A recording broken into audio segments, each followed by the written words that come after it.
Hey everybody, thank you for taking the time out of your day to come listen to me talk a little bit about the Every Bit Counts challenge. A lot of people who follow me on social media know that I was participating in the Every Bit Counts challenge for August, which is something that is hosted by Jessica from Three Rivers Homestead, where the goal is to preserve something, no matter how small, preserve something every day in the month of August. And I participated in it, and I have to say that I kind of feel like, for someone who is not homesteading in a traditional sense, I have that small garden. We have a little bit of weekly produce coming in from our farmers market, and everything that I preserved was either from the farmers market, our garden, or our CSA share that we have. So what did we manage to preserve in August? Well, I was able to get 12 half pints of corn relish. I did a pint of dehydrated soup mix, which is dehydrated kale, carrots, celery, and green beans. And then I got 6 pints of dill pickles, which I have not done dill pickles before. I've only ever done bread and butter pickles. So I'm excited to see how those end up turning out.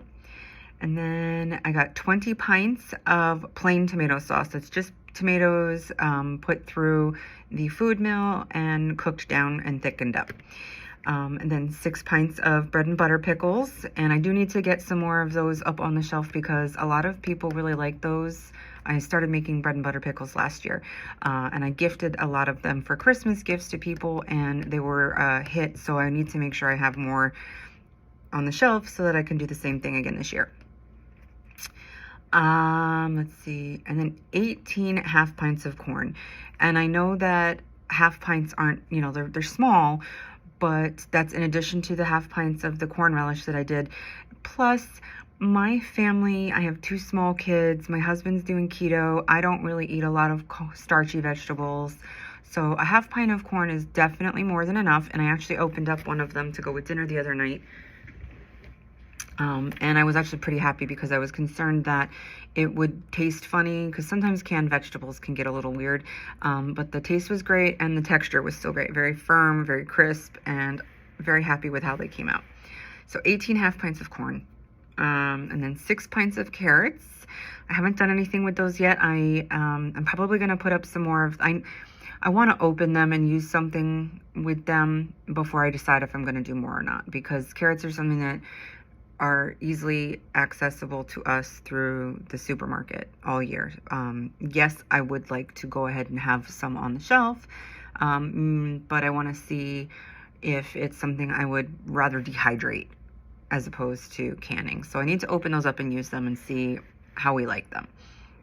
And then 7 quarts and 7 pints of chicken bone broth, which is...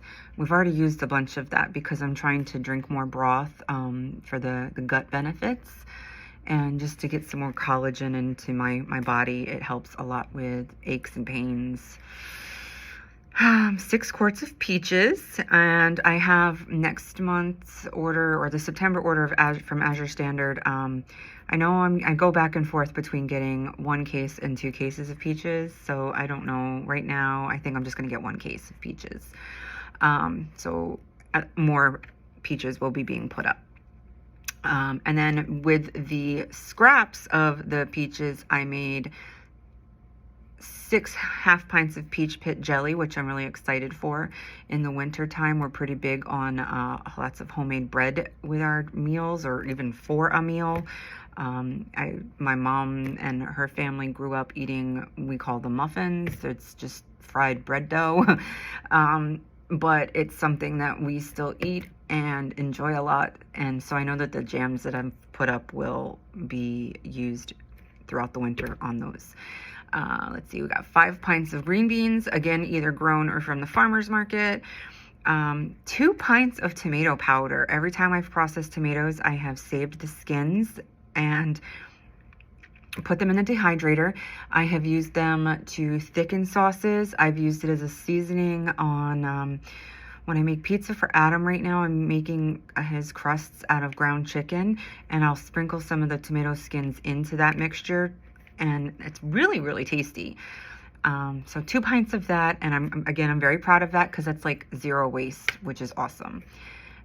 Let's see, 4 quarts and 9 pints of beef bone broth, and I actually ended up using some of that the other day when I made beef stew. So let's see, then 5 pints of veggie broth, which we're like already through. Nathan is vegetarian, and I used to use chicken broth when I would make rice to get some extra nutrients in the children. And I have had to switch over to using veggie broth for that. So I think I only have 1 pint of that left. I have to make more. I've been saving all my scraps up in the freezer. So that should be easy enough to do in the next day, a week or so. We have 6 pints of black beans and 6 pints of pinto beans. We've used some of those with rice and bean recipes recently. 4 quarts of beef stew put up. I used the ball recipe for that, and 6 pints of potatoes.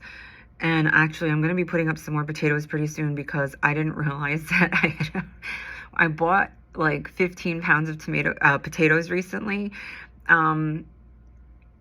forgetting that I already had like 5 pounds on the shelf, and I have too many potatoes right now. I don't know what I'm going to do with all of them, and I know, especially with Adam doing keto, and me not really eating a lot of starchy vegetables, that I need to preserve them or else they're just going to sit there and go bad. So I'm going to get those canned up. Let's see. That is it for canned goods. No, because I also did, you know what's not on this list is the Concord grape jelly I did. I think I got 8 half pints of that. So that's it for the canning. Then moving on to things that I managed to preserve via freezing, we have 3 gallons bags worth of frozen pepper slices, either a variety of pepper, sliced or diced peppers, and that's all the different colors. And then 2 gallons worth of sliced frozen peaches that I figure we can use for smoothies or milkshakes or whatever. I was making applesauce the other day, and I took out a chunk, a couple, maybe 5 or 6 slices of peaches and put them in applesauce and made peach applesauce, and that was really, really good. I ate a lot of that. And then I froze them in 2-cup portions of shredded zucchini for a total of 20 cups. So the recipes that I use for like zucchini muffins and zucchini bread, they all call for 2 cups of it. So I just froze it in the portion that I would use it. I also attempted to make my own sourdough starter and failed.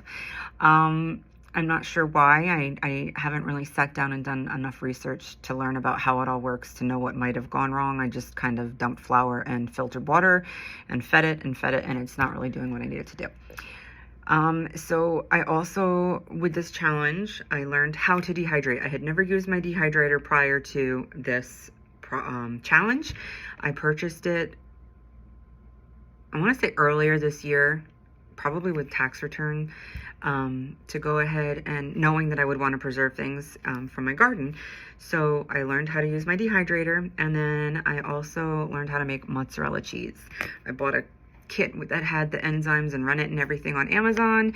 I used whole milk for it, and it was a big hit in my house because the rennet that I used was a vegetable-based rennet, so my son would consume it, and he was a big fan of it. And one of these days I'm going to make it again and make homemade pizza and chicken parm with it, because I just feel like that mozzarella would be delicious. I used it, I made a caprese plate with homegrown basil and tomatoes, and it was scrumptious. So that is everything that the Moses Renstead accomplished during the Every Bit Counts challenge.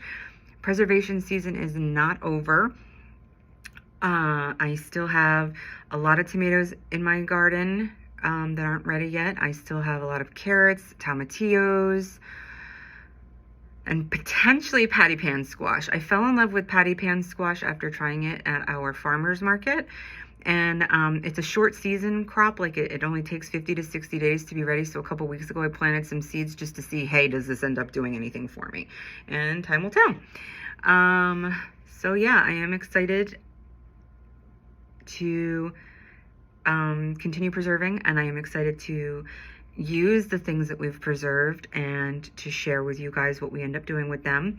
I have been reading Nourishing Broth and Nourishing Traditions. They're two cookbooks that really go into detail about the different nutrients and what they do for your body and why they're so important, and recipes that you can prepare that help get those nutrients in you. Bone broth, I am amazed every time I pick up this book, and I only get to read it in like 5-minute increments because of the children being at home, but I'm amazed every time I pick it up and I learn another little tidbit about how, the collagen and the connective tissues and all just the different things and the benefits to them. So I also have to figure out how to get some more of this stuff into my vegetarian son. So that is the Every Bit Counts challenge. I know this video is a little late coming out. It was just a very hectic weekend.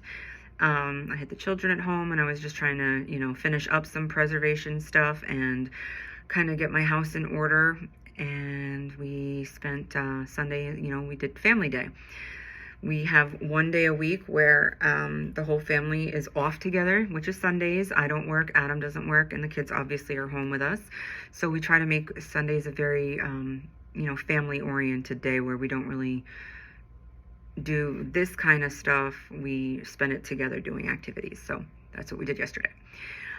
This coming week, I want to make pear butter and I think apple butter. Not really, I know I want to make applesauce, but I think I'm going to wait until we get to go apple picking. We live in a part of New York that is apple country, where there are dozens of apple orchards near us. So we enjoy taking the kids to go apple picking, usually in October. So once we do that, I will put up applesauce and probably like pie filling. Yeah, so I think I'm going to make September about pears. So pear butter and pear sauce. I like pear sauce. I don't know if my kids have actually ever had it, and I've had it homemade before, but never made it myself. So I'm excited to go ahead and get that, to get all that stuff done and share it with you guys. I'm also really excited for the next Azure Standard haul. It is, I think, 2 weeks away. I'll be filming that and sharing that with you guys. I'm going to make sure we get to the drop a little earlier than last time because the kids really had fun helping unload the truck. They just, there was only a couple of things left by the time we got there because the truck was a little early when, it was a little early, even though we got there right on time. The truck was already mostly unloaded, and the kids had a lot of fun with that. So we're going to get there early so that they can have their fun unloading a truck. So thank you for checking out this video. If you guys have any questions or, just like questions or comments or anything, go ahead and leave a comment, just because I would like to connect. This is also part about building a community for me. I either spend my time with my kids or at work. And I actually got to work a couple minutes early so I could film this before my day gets started here. It's like 7:40 something in the morning. So yeah, I'm excited for this, and I want to encourage other people who are interested in living a more self-sufficient lifestyle to see that you can do it wherever you're at in life. We are renters. We rent a second-story walk-up apartment. We rent a small 20-foot by 20-foot garden plot, and we're working on it. We're homesteading with where we are in life and learning to do things on our own. We have been making more foods from scratch and learning how to do it. We've been learning about nutrition and how to, really nourish our bodies. And we've been learning how to grow things and preserve them. So it's a really, really great start. And again, we're doing it as renters, no property of our own, and a small garden plot, 10 minutes away from our house that I get to maybe once or twice a week if I'm lucky. So it's doable. You can start where you're at, and I want this channel and our experience to encourage other people who want to, and say, yeah, you know, I can learn how to do this stuff. I can start now. I don't need to wait. So thank you for your time. Appreciate it. Appreciate you. And we will see you next time.